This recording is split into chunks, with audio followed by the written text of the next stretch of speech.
আসসালামু আলাইকুম। আজকে আমরা দেখব পঞ্চম শ্রেণী গণিত বইয়ের পৃষ্ঠা 41-এর অপ্রকৃত ভগ্নাংশে প্রকাশ করো। আচ্ছা, অপ্রকৃত ভগ্নাংশ এবং মিশ্র ভগ্নাংশ সম্পর্কে আমরা গত ক্লাসে দেখেছি। তো আজকে আমরা শিখব এই যে মিশ্র ভগ্নাংশটা আছে, এই মিশ্র ভগ্নাংশকে কিভাবে অপ্রকৃত ভগ্নাংশে প্রকাশ করা যায়। আচ্ছা, মিশ্রটা এই পূর্ণ সংখ্যার সাথে যদি প্রকৃত ভগ্নাংশ যুক্ত থাকে তাহলে সেটা হয় মিশ্র ভগ্নাংশ। এখন এই যে মিশ্র ভগ্নাংশটা তৈরি হলো, এই মিশ্র ভগ্নাংশকে আমরা কিভাবে অপ্রকৃত ভগ্নাংশে প্রকাশ করব। আচ্ছা, অপ্রকৃত ভগ্নাংশে প্রকাশ করার জন্য আমাদেরকে কি করতে হবে? পূর্ণ সংখ্যাকে হর দিয়ে গুণ করতে হবে, লবের সাথে যোগ করে দিতে হবে।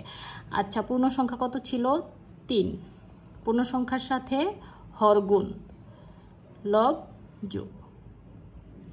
এখন কি আছে? হরটা হরের জায়গাতেই থাকবে।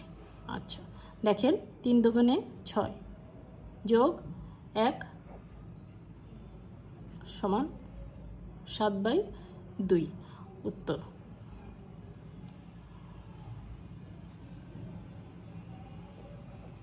দেখেন এখানে আমার ফর্মুলাটা কি দাঁড়ালো?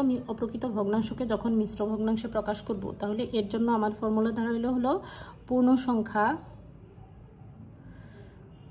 সংখ্যা